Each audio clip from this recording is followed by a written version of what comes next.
We want to thank Next Level Marketing for being our opening sponsor on the podcast. If you have social media that you use for marketing, you need to check out Next Level Marketing and follow them on Facebook. You can also reach them at Gary Bontrager Consulting on our website, www.garybontrager.com. They will do a free audit for you and check out what your social media, how it's performing, what loopholes there are, and how you can tighten it up and be more effective with your marketing. They will help put strategies together to use organic growth to maximize the dollars that you do spend. We appreciate them being an associate sponsor with us on this Mindset Growth podcast and enjoy what they do for us. This is a company that we work with and we endorse, and we don't take that lightly. Want to welcome you to another episode of Mindset Growth Podcast. My name is Gary Bontrager, your host. I'm excited to have Heather, my co-host, here with me today.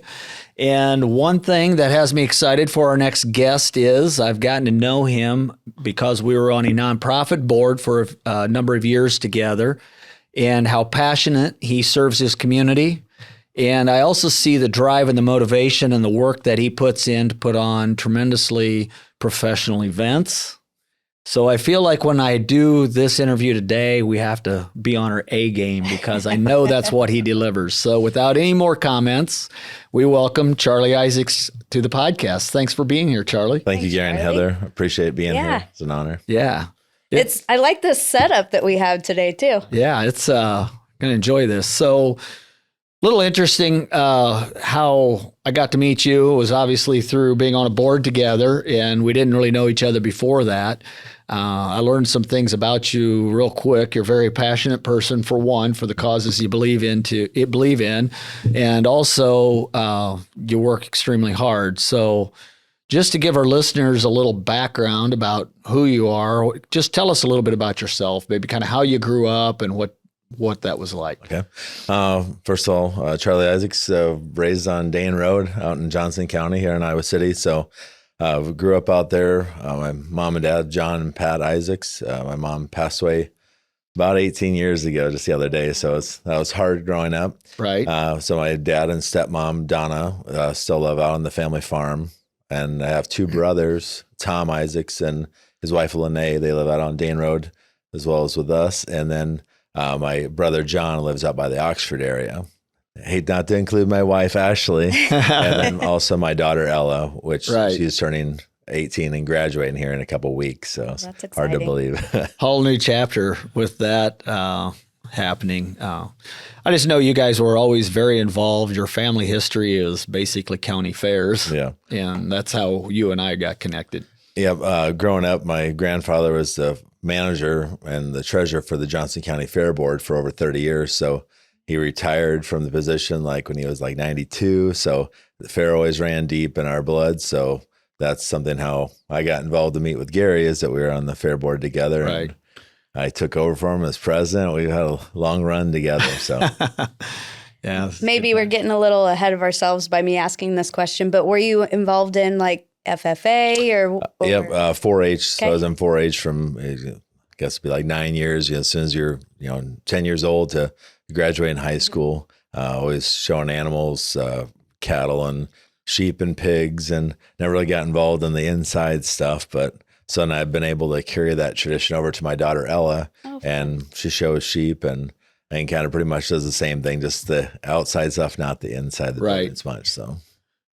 No, it's kind of fun to see another generation do all of those things.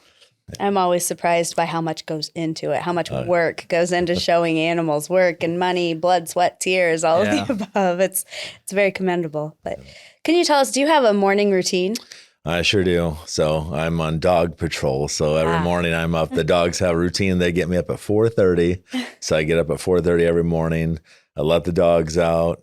Then go ahead and get on the treadmill, do that for about a half an hour. And during that time, just able to kind of think about all the things I have coming up for the day, just kind of clear my thoughts and then get ready and kiss my wife goodbye for the day. And off I go. I run the Tyson's Home Farm and Auto Store in Grinnell. So I got an hour drive. So plenty of window time. So during that time, like to listen to a lot of podcasts, you guys. Awesome. Then also, Tony Robbins, Matthew McConaughey, the Dean Grazzi, like getting that, fresh vibe and, learning, how do you take that jump? How do I, how do I extend myself? So listen to those guys. They sound good so far. I haven't got that far as to take the leap, but I mean, they sure, all the things that they talk about, I believe in. So, right. Well, it's interesting because we were just talking about this recently, and I think the first conference, and sometimes things seem to happen by accident in our life, and then it takes years to figure out why it even happened. And I ended up being invited to go see Zig Ziglar in Des Moines, Iowa, like 35 years ago. Oh. And one of the things he said that day was, the reason I believe in motivation is for the same reason I believe in bathing. You should do it daily. So it's just one of those things that I think, is what you're doing each day. I mean, it's something I've done now probably for the last 10 years for sure. And it's totally changed my life. And I know it changes others too, just by that. With that, we have also some questions that you did not get. Okay. And we call them rapid fires because we like to just catch people off guard and warm them up a little bit. And sometimes we learn interesting things from people. And there's a reason we usually plug in, and Heather picks all these. So if you don't like them, you can blame Heather for all of this. Yeah, please do. Okay. But there's a reason we often she picks the ones she does, is because maybe we're trying to learn something about the person we're interviewing. So what was your worst job? And if you don't want to call their name out, that's up to you. But probably the dirtiest job. I worked at the KFC in Coralville for 10 years. So coming home smelling like a greasy chicken, that was probably the worst. But I mean, it got me to the next step. So I don't think I've ever had a real bad job, but that was probably the dirtiest and the stinkiest job. Right. So. Those smells just permeate. Yeah. The grease got in your clothes, and then I get in the house, and that was probably the kind of the most annoying one of that. But yeah. I worked in a deli in high school, and we did broaster chicken, and it didn't matter what else I did. It's there. Right. All right. On your first day as president, what would you do? First day of like president of the United States? Yeah. Oh, well, I don't know. I'd probably look into like healthcare. I feel like that's a big area where if we could do something, for all the people. My wife, she had personal struggles with healthcare and the amount of money that goes into it. If we could make that an easier, that you don't have to worry about if you get sick that you can't get taken care of. So I wish that we could, make that accessible for a lot of people, and right. feel like a lot of people just stay away when they don't want to go to the doctor and be taken care of. So that happens. And then the other thing I think it happens a little bit is it almost keeps people from which small business is the largest employer in our country, and it almost stifles that because it's hard to make that jump. Mm-hmm. So, all right. If you would give your younger self some advice, what would it be? Well, younger self, I'd probably not be so hard on yourself. Know that there's going to be some light at the end of the tunnel. I mean, if I look back on myself 10 years ago, I, probably thought, never be, sitting with you guys today, never been asked that. So, I mean, just know that, trust the process, and you got to hit the bottom before you can rise up. So. That is interesting that you say that. So we just put on an event in Columbus, Ohio. One of our speakers that were there was talking about how he grew his business, and that was his thing. He goes, you cannot miss the steps. Yeah. You have to hit every step. You have to go through all the suck and everything to get there, because you can't appreciate it and manage the rest if you haven't experienced the lows. Yeah. I mean, with our business, you go through those struggles, and you got to know how it is a struggle in order to appreciate the succeed of it. So, I mean, it's really helped me along the way. Right. Yeah. Makes great sense. We're going to talk a couple of different things we'll come back to. As far as growing up, what were some of the other things you did outside of that? Because, I mean, clearly we're going to get to this more later. You're into rodeos and promoting rodeos and putting them on and all that. What were some of the things growing up? What was that like? Was it like farm work? Oh yeah, it was farm work. Grew up on the family farm, so it was constantly doing the 4-H thing. Then then, getting into high school rodeo. That's how the rodeo started. So got some broken bones and, a lot of, made my mom scream along the way. So, I mean, that's didn't scare you off. No, it didn't scare me off. So it was a full circle for me on that. So, I mean, that's how, growing up, just always, baling hay to, having get-togethers on the farm with friends. I mean, I was at West High School in Iowa City, so large community. So it seemed like a lot of those friends stuck around. So so that's why I try to stay close. At West, was there a big community of like the agricultural community? There's farm kids that went to it, but as far as like rodeo, like I was the only one doing high school rodeo on the east side of the state. So I was unique. So it was kind of the unicorn of the crowd, for that being said. So what got you, what went behind that thought process? Because I didn't know for years, even after I met you, that you did that. So rodeoing, relatives and usuals, they were involved in rodeo. They used to have rodeo by Tipton called JW Ranch Rodeo. So got involved there. Like, how could I do it? First wanted to be a calf roper, and then you had to buy the horse. My grandpa didn't want me to buy a horse because it burned hay, and we don't have any hay burners, so couldn't do that. So then it's like, well, the next thing is, you can ride the bucking horses. So then you didn't have to have much for that except for some guts to get on there. So I went and I tried it, and that's where I ran into Tim and Jamie Moore, Sandburg Rodeo Productions, that we met 25 years ago. And just started, going to the rodeos that their families produce and stuff. And so that's how I got it. Interesting. So that relationship went way back. Yeah, and it really was through high school. Yeah, but even in high school, for you to get started, there wasn't really, you had to look for that opportunity. I had to look for it. It was up in Cedar Rapids, and they used to have rodeos at Hawkeye Downs. So it was on Wednesday nights. So we'd go up there and ride, and I bet there might have been 15 people in the stands, but nobody really knew what was going on. It wasn't advertised. It was kind of, but there was a lot of, future champions that came out of there, and the horses we were getting on, we were crash dummies because they're pretty much professional rodeo horses, and we were there, to get the horses in tune before they took on the good guys. Right. Yeah. So you got launched. So there, I had got projectile pretty easy, in the very beginning. So. Okay. Yep. I had a college roommate that her and her sister and a lot of her community grew up high school rodeo, and she took us to a rodeo in Waterloo because we went to school at UNI.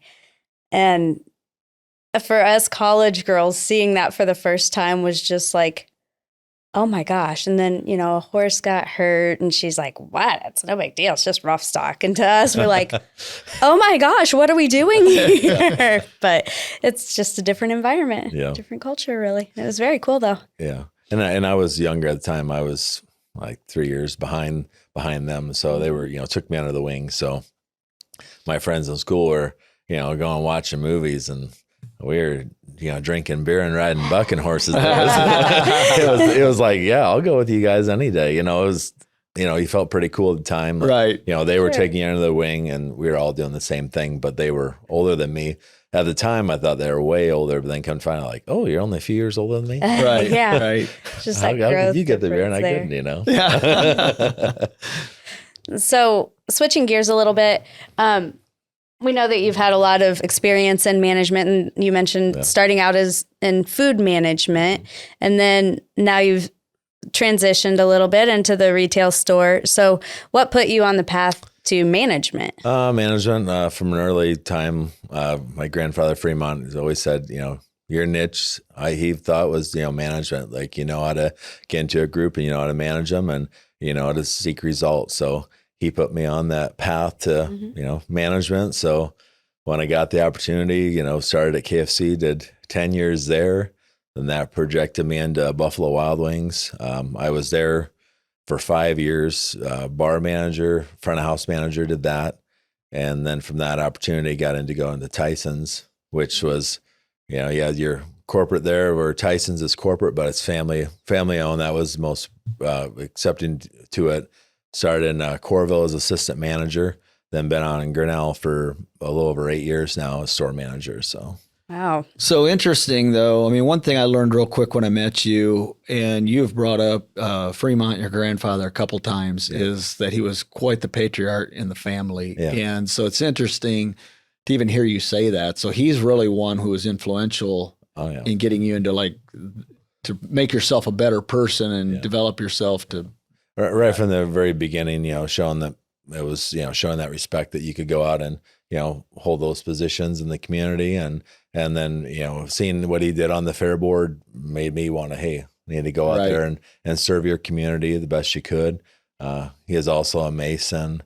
He's also like on the West Lucas Townships, things like that. Those are things I haven't got involved with, but I mean, those are still so great things. But look to him to, So he was very influential. It's often interesting because there's usually somebody in our past that directs us a lot into those things.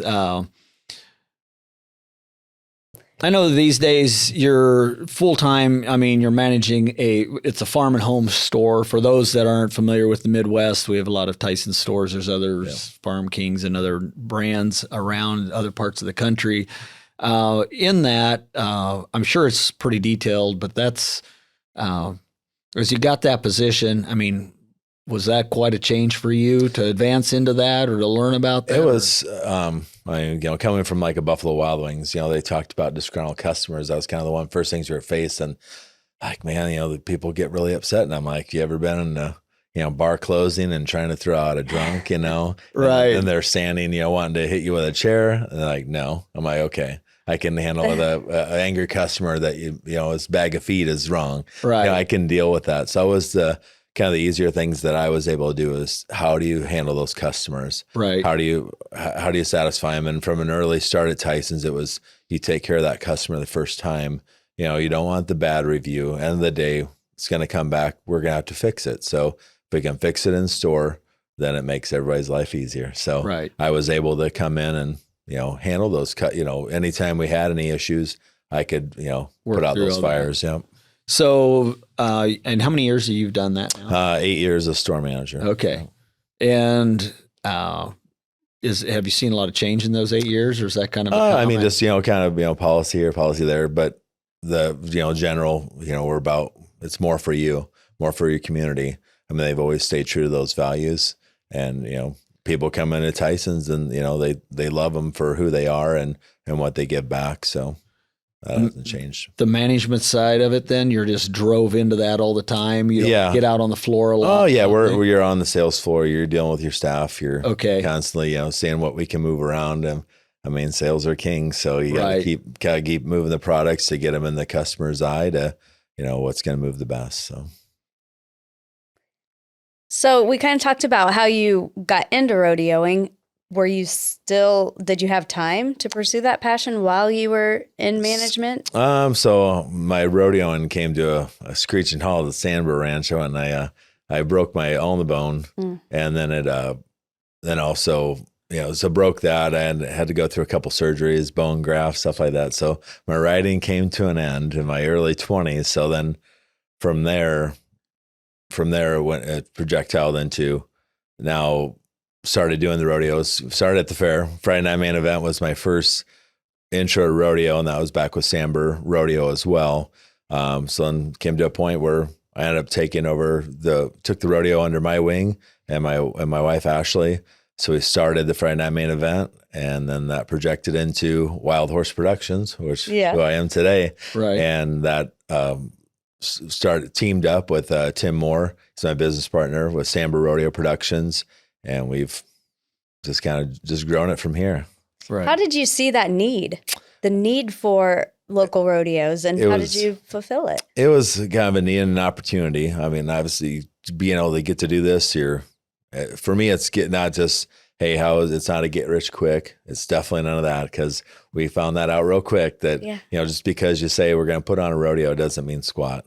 There's a lot that goes into it. So being able to, start out with a Friday Night Main Event, then the opportunity knocked. We got a call from Five Flags Arena in Dubuque. Hey, would you like to put a rodeo on at my arena?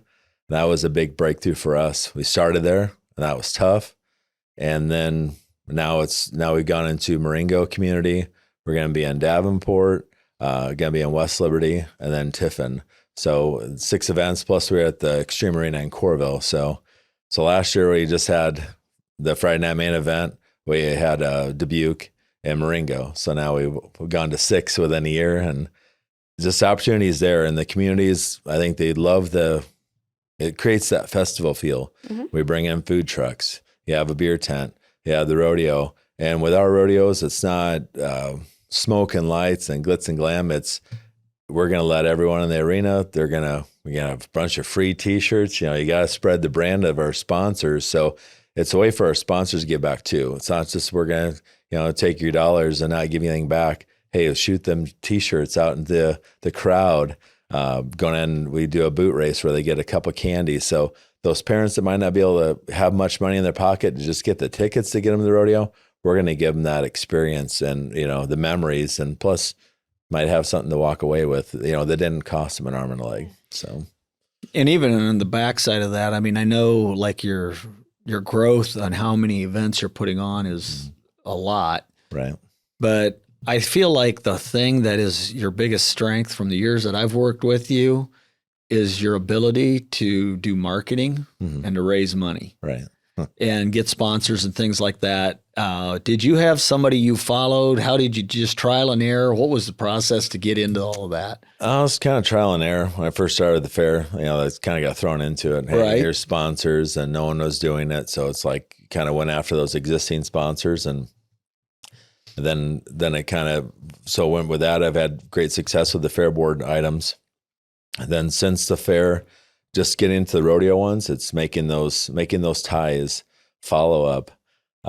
With like referencing kind of back to Dubuque, like you go out in the community and you get like, oh, we'll think about it. And I took that kind of Dumb and Dumber approach, like they're saying there's a chance, right? And then you'd hang your hat on that chance, and it turned into nothing. Where now it's like, get them to the event. I think that's our biggest sell, is that we're seeing as, get those sponsors. It might not be, they might hang their hat and like, I'll think about it. Get them to the event, let them see what we're going to give them back.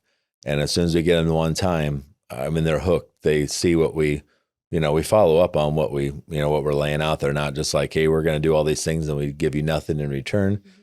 But then following up with those, we call them partners, not really sponsors, but partners. Right. And it's a partnership because we're putting their brand out on our items and they're getting to see it. Well, and I can say, like, even this podcast sponsored the event in Corville at Extreme Arena. And to me, it was just cool. I walked in, I was able to have nice seats by myself where everybody could look over and go, why is he sitting in those seats? Right. And it was just, you did a good job with all the advertising. But I guess I feel like in a lot of ways you put on a really nice and great rodeo, but your strength is your ability to market and partner with people and build those relationships. Yeah. Just spreading the word for it. And also like with our marketing, where I go strong, I guess pride ourselves on being like grassroots, where you're putting up the poster at the local gas station, the community boards. When I was growing up, if you want to know what's going on, you went to that community board and, went up and down it. And that's how you found out what was going on. That was before Facebook, before Instagram, or, hearing on the radio. That's my approach. We'll put up a couple hundred flyers in the communities, blanket a 100-mile radius, do that. And then Facebook, watch how talked before, how are you tagging everybody? A lot of mistakes I see on Facebook, people don't tag each other. They get the @ symbol, and then it's not blue, right. Why, kind of proofread your stuff before you put it out there. But, that's where ours is, Facebook and grassroots, also, getting those sponsors back, taking the picture. You see a lot of times when people advertise, it's just to put their logo on there. Hey, they're sponsoring this. No, I put on some miles, get out to those sponsors, take that picture with the poster, get it out there. And, that's how we've gotten sponsors, ask like, how do you do it? Well, I've had people who are like, I want to do it because I saw you with him. It's his friends and calling up, and they have no ties to rodeo, but they just think it's cool. We want to thank Gary Bontrager Consulting for being a sponsor on the Mindset Growth Podcast. There's a variety of services they offer. They have human resources for one. They have a sales program. They also work with the financials, whether you need to help set up your QuickBooks or go with a high-level person that can help you do benchmarking, budgeting, and the likewise. They also do a lot of leadership training, whether you are the business owner, manager, or are just leaders in departments. They can tailor those packages for you.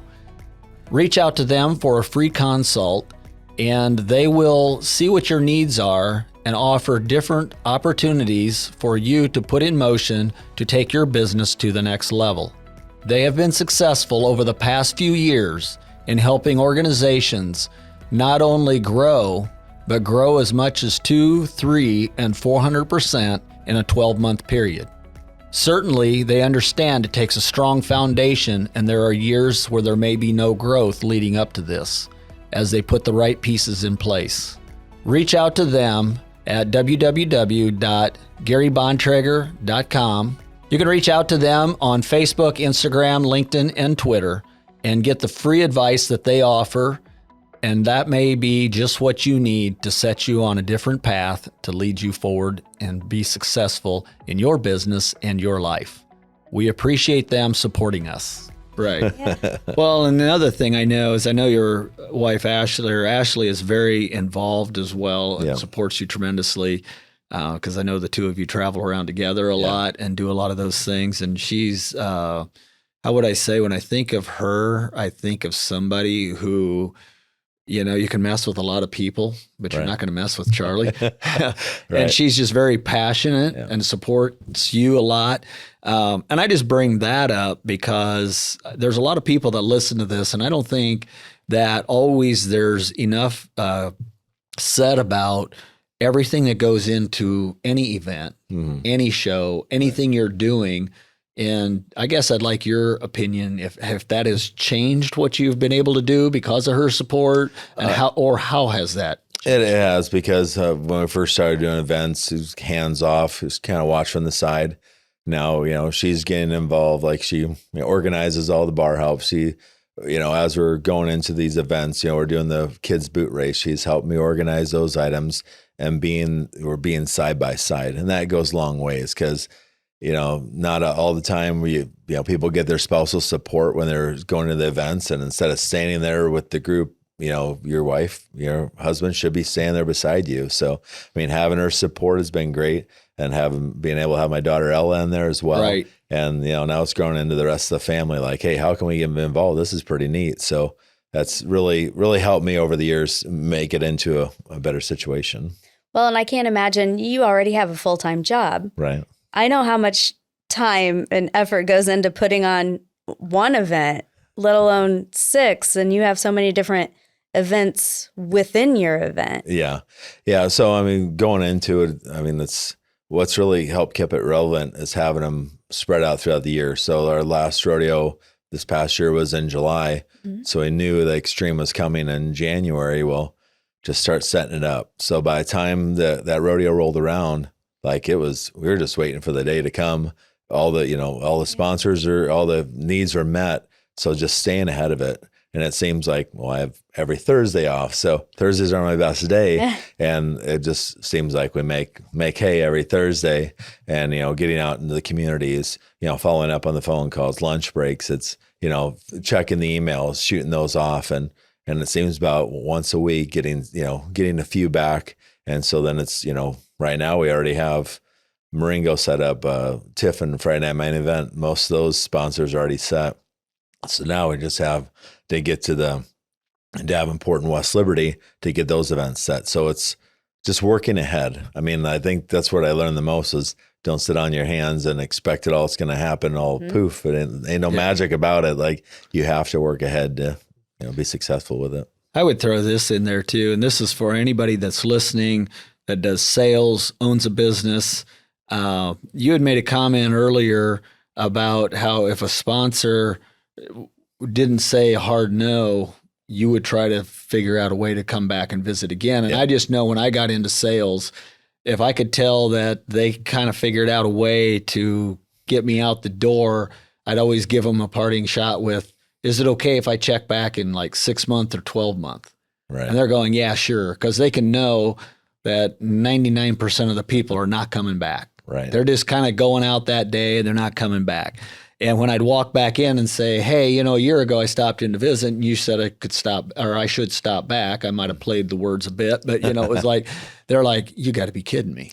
And then eventually I'd hear people say, well, I see you more than I do the person I work with in your industry. And they're starting to ask me questions. It's like, I should be working with you, not with them.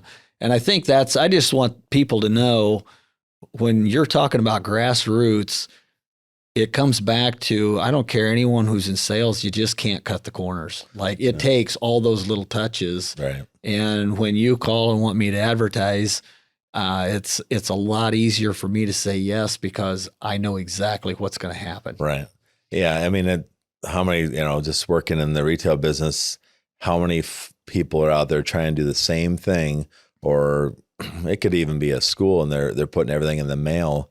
I think that's for me, getting something in the mail, like, you know, at the store level, you look at it, but then it gets set on the desk and eventually it goes into your circular file and you never look at it again, where it's pretty hard to look someone in the eye and be like, or forget them, you know, right. You know, come in and and even if they say no, making that conversation, you know, tell them about the rodeo before they leave. They're like, oh man, I hope it goes good. A lot of them are not like, you know, beat it.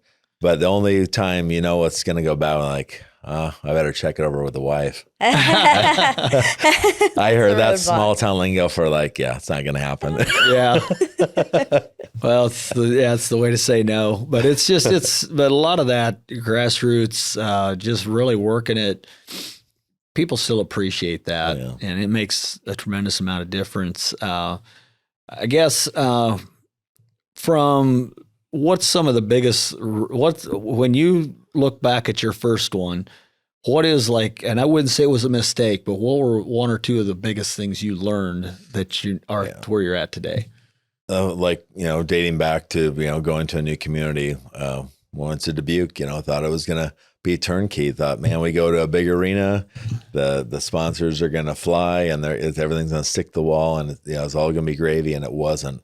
So that's where we learned the struggle bus, you know, took a front row seat there and learned that, you know, don't take anything for granted. Do the follow-up with the sponsors, and, you start out small, get into those communities, and then also don't take anybody for granted. I mean, you've sponsored a few of the rodeos, and I celebrate it with myself for the most part every time. So like, you know, Gary calls and, hey, yes, I'll sponsor again. Get off the phone. It's a, you know, pump your fists, you know, feel good about it. Right. And then, you know, call the wife, you know, call Tim, like, hey, this is what we got going on, and just feed off of it, where don't say, oh man, Gary sent another check. Like, it's not about that. It's about, hey, you know, you believe in us another time. And celebrating the wins. Yeah. Celebrating the win, and, you know, and just like he believes in us, and, you know, it's not taking it for granted. It's always going to be there, because any day you could be like, got to cut the budget. Sorry. I had a client recently, well, probably last summer sometime. He sold the biggest job he'd ever sold by a large margin.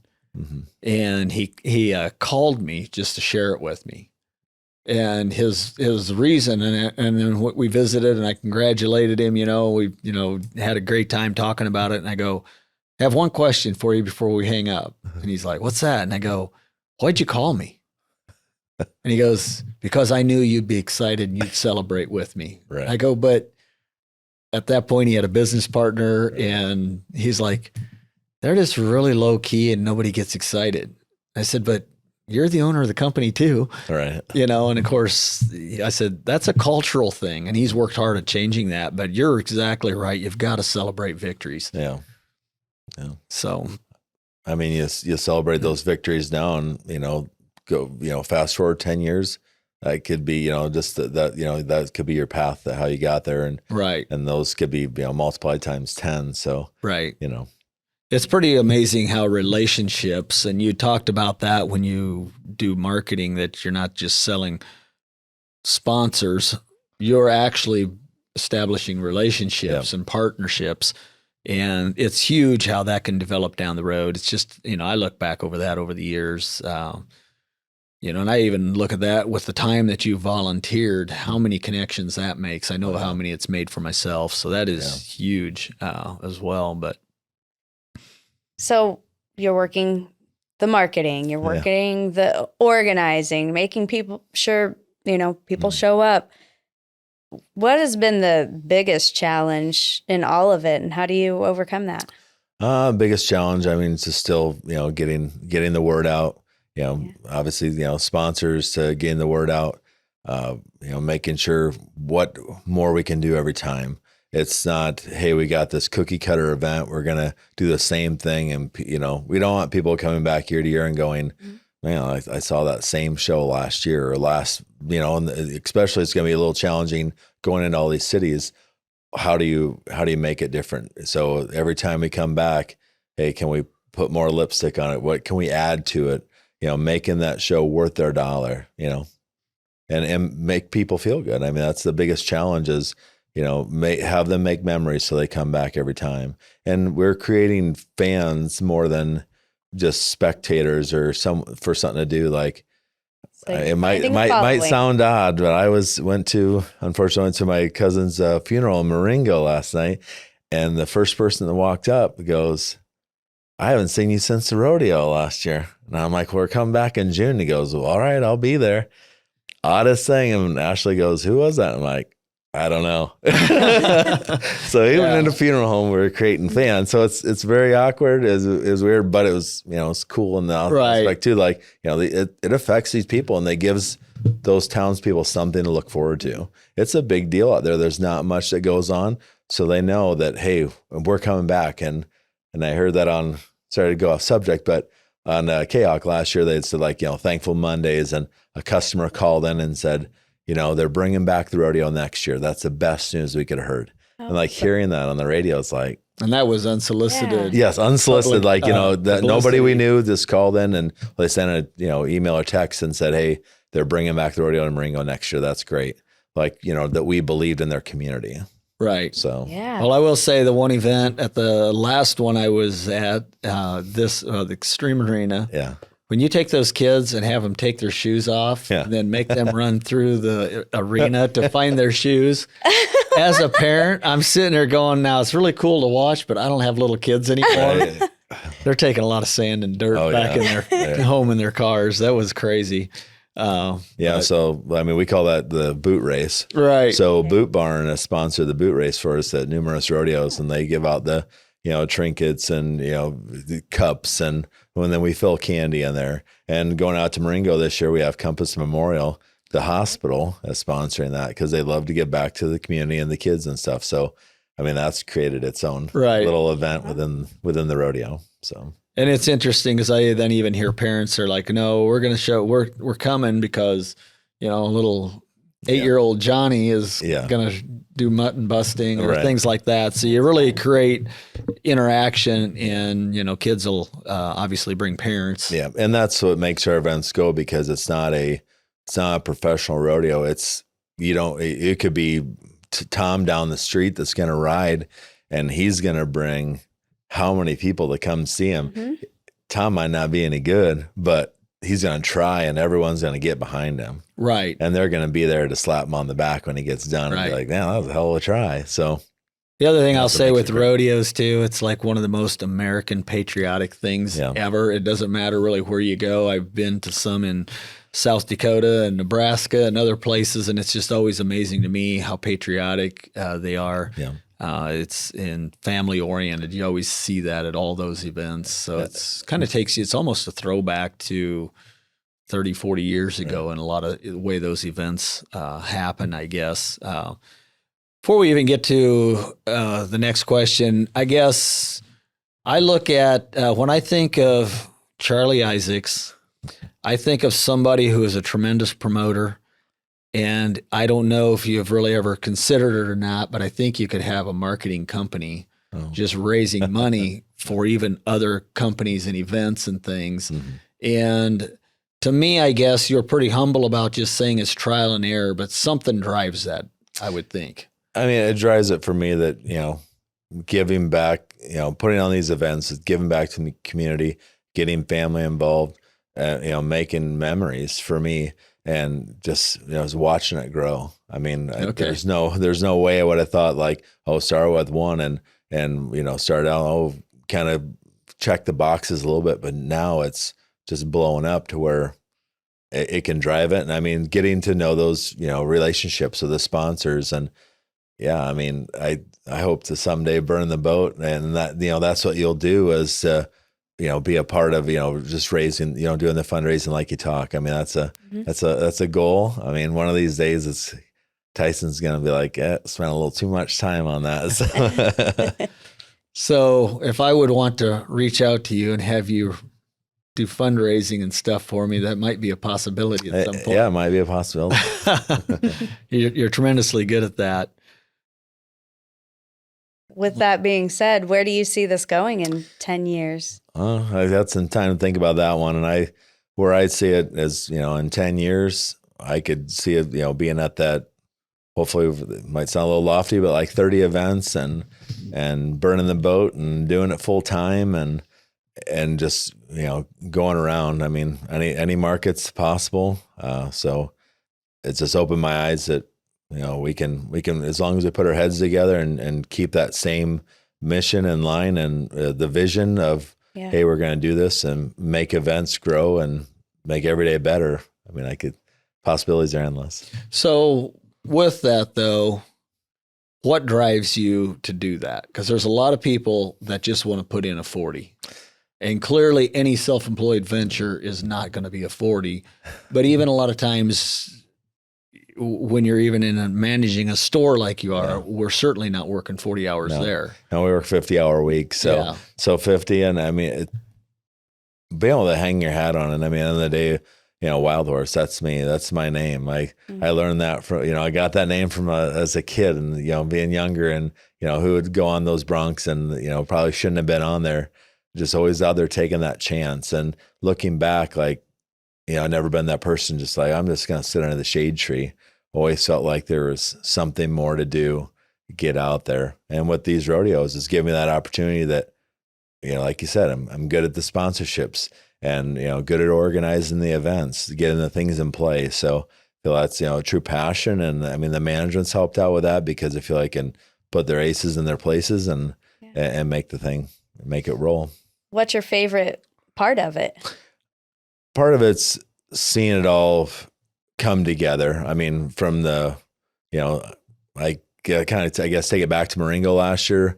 We took on 4 inches of rain before the event. Like ticket sales are kind of down. We kind of didn't know where they're really at. It was just all a mystery. And then the night before it just poured like it was almost pitch black, 45 minutes before the gates open. I'm like, man, this thing is going to be a wash. And I looked down the street and it looked like Field of Dreams. No kidding. I bet there's cars for 3 or 4 blocks, nose to tail. Wow. And I mean, I just, about lost it because I'm like, oh my Lord, I cannot believe this. And then, they all showed up and just, I mean, I guess the biggest thing is afterwards, everyone going, oh my gosh, this thing is so good. Hearing those things and getting the pats on the back to know that you put everything into it and it came out successful. And even the times with rodeo, it's, we'll pick you back up when you fall down. Not all associations and clubs are like that. If you have a bad event, a lot of times everyone's kind of pointing the finger. With the rodeo, with me and Tim Moore, it's, hey, what do we got to do to make it better? We've had events where one night went bad, the next night, what can we do? We get in the truck, we drive, make it happen, to come back to the next day. And I mean, coming up here, when we were up in Dubuque in February, being able to say that we sold out the Five Flags Arena, I got the call from the manager, and man, like it was just brought me to tears, and I couldn't stop crying. And I'm like, then I had to go out and introduce the crowd. I'm like, I don't know how I can do this, because every time I hear sellout, like I just wanted to, just bawl like a baby, and thinking of my mom, and thinking of those different things, and that's also gets back to what drives you, and that's how can I make my mom proud? I wish that she was here to see all these things happen as it's developed, but hey, I wish she was here to see it. So that's, make her proud of me every day. And that's one thing. And that's why I asked that question, because I lost my dad when I was younger as well. And so we kind of have that in common of losing a parent. But I guess when I was asking that question of what drives and motivates you, what I often hear is the influence your mother had, and you want to make her proud. Right. And it's kind of like sometimes there's still something that puts that drive and that just puts the heart into why you've push and do those things. So I guess that maybe just for the audience to hear that is, it seems to be what it comes back to for you a lot. And end of the day, you're putting your name on something. You know, I don't want, you don't want to put, you don't want to put the podcast on there and hope for that it fails or whatever. It's, win or lose, end of the day, your name is on it. So own it, be proud of it. And if you're not proud of it, then you better be selling it. Well, there's a reason it's mindset growth because, when I was in elementary school, I was the dumb kid. Right. And we talk about that. But there came a point in my life, I decided I was going to be a better person every day. Yeah. And if you want to know what 53 years looks like, well, it's probably 35 or 30 years of putting that effort in. And it's just those little steps every day, learning, listening to podcasts, reading books, doing all those things. So to me, it's just exciting to see you do all of that. And what's interesting beyond that is you're not going to do something like that that's not in public without receiving criticism. Oh, yeah. Because there's always a group of people that just don't want to see anyone succeed. Right. Then there's a group that they just don't want to see you succeed. And then there's another group that's going to say, you just can't do it. Right. And then they're baffled that you do it. And so there's just all that opposition. Sometimes I look and I go, it'd been much easier to maybe just go work at a union job and get a good pension and walk away and just kind of be hidden behind the scenes of it all, because publicly you learn a lot about people, but you also learn a lot about yourself. So to me, it's just extremely admirable. And that's why we even had you here and is on this podcast. And when we look at guests that we put on, we are looking for people that have overcome what I would consider odds. Yeah. They took what maybe looked like they were built for and just did something much greater yet, and did something different. So with that, I mean, that's a little bit of what we often look for is people that have done things like that. And not saying I didn't expect that, I didn't know you. I just know it's not that you grew up in a family business and then now, well, we'll keep doing 10% growth every year for 30 years and then my kids will take it on. I mean, you had to create this. Yeah. I mean, believe it or not, like my grandfather, he despised rodeo. He thought it was really. He thought it was a devil. So I mean, if he'd probably look back and be like, "You're doing that," but he created that drive in me to become better. But you're right. It wasn't the promotion. We didn't have the business in it. Didn't come from a rodeo family, and just to be able to be a fan and be a fan of your item and go right. But all overcoming those obstacles, let your actions, speak over your words. I mean, this past year we had some struggles and it'd be real easy to get on your soapbox and blast people and do those things. And you see it all the time on social media. It's real quick to put your, foot through the accelerator and into your mouth as well. And then you can't take it back. It's out there forever. So instead, show everybody what you got. Yeah. Right. And keep hammering. It's kind of rodeo mentality, isn't it? I mean, that's how, exactly right. Like, put your money where your mouth is, get out there, do it. And I mean, you can't be all talk.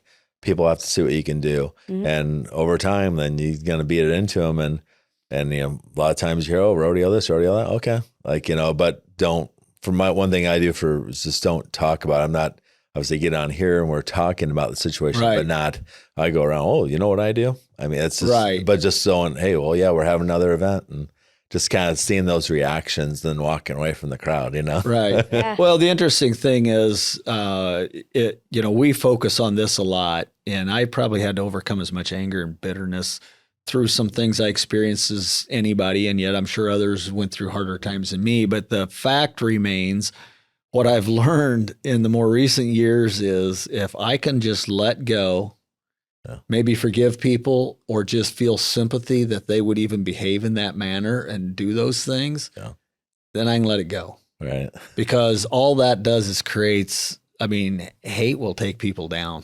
It does. Bitterness just burns you. And, she talks about that sometimes, or we do, Heather and I do. And it's just that, you really would love to get a good dig in.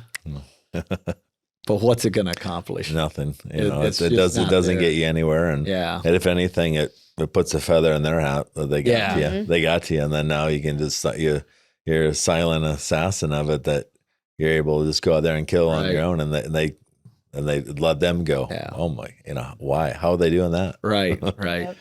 Well, I think it's very admirable. I appreciate you taking the time to be on here. Certainly one thing that we want you to do is share where people can find you so they can follow you. And hopefully become a sponsor. Oh, there you go. Yeah, exactly. So you can find us on Facebook, Wildhorse Productions, LLC, or you can also get us on our website, wildhorseproductionsllc.com. So plenty of ways to reach us there. Getting a little bit into Instagram, not a whole lot. That's more Ashley saying, getting the pictures out there. Right. Yep. Well, I encourage all our listeners to go look them up, even if you're not geographically close to this. The other thing I would share is if you want something like this in your area or your community, these guys will travel. They will put it on. And I've been at their events. I've sponsored them over the years, or I should say I've been partners with them over the years. And they really do a very professional job. Schleppy the Clown is awesome. Sheppy. Oh, it's Sheppy? Yeah, not Schleppy. I always thought it was Schleppy. I'm glad we straightened that out publicly. So if you have kids, it's a good time for kids. It really is. It's just an experience that they won't get in a lot of other things. And it's just fun, even if they just want to sit back and watch everybody and not really get too involved in it. But I appreciate that. You taking the time to come on here. Please go look them up, drop them a note. Let them know that you're here, and we thank you, Charlie, for sure. Value your friendship, but probably the thing I value as much as anything, or excites me as much as anything, is even just how I see you be intentional about personal growth and development and how you want to serve other people. So with that, our world would be a much better place, clearly, if we were all that way, and if we all would try to look how we can serve others and not just how we can take for ourselves. And I also appreciate watching how Ashley supports you and how the two of you work together. So with that, I want to thank you all for joining us on Mindset Growth Podcast. We appreciate you watching or listening to this. Please help us out, though, and hit the like button, subscribe to follow us. We enjoy having your support and comments. And if you have questions and guests that you would like to see, please drop those in the notes and let us know. Thank you.